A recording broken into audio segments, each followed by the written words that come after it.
ujenzi wa madhabahu umetendeka na tunaendelea katika madhabahu ya NMYU International Ministry Ilemi mwisho wa bajaji, chini ya mtumishi wa Mungu mwenye mafuta ya Bwana, kuhani na mtume mwandishi Hweni Mwandandila. Na mbariki Mungu na kumshukuru Mungu kwa kazi kubwa iliyofanyika. Haijawa kazi rahisi, bado fedha inahitajika nyingi kabisa. Ile eneo ndio lililokuwa korofi, sumbufu, lakini nashukuru watumishi wa Mungu wamejitahidi kwa sehemu yao kubwa wamefanya. Namshukuru Mungu katika hilo. Hapa ni madhabahu na service inaendelea. Namshukuru Mungu sana kwa ajili ya hilo. Kule mbele madhabahuni kule kizimbani kule au mimbarini. Kwa hiyo Mungu ni mwema sana katika hili, namshukuru sana. Chini ya usimamizi wa Jose, miliki halisi wa eneo hili, ambao wametupa tufanye huduma. Amen.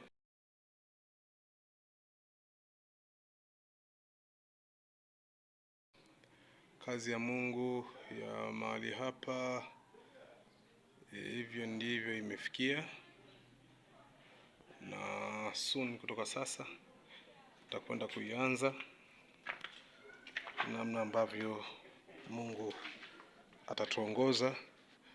Lakini wakati wote kazi ya mahali hapa itakwenda kuanza. Ni bado marekebisho madogo madogo yaliyosalia kuweza kuanza. Tunamshukuru Mungu kwa ajili ya hilo. Hapo ulikuwa fanyika usafi.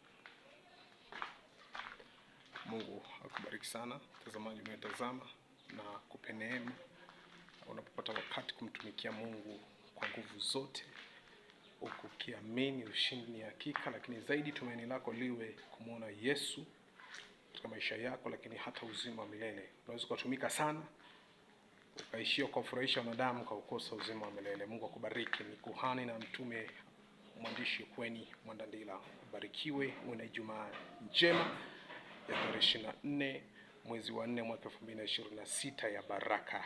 Amen.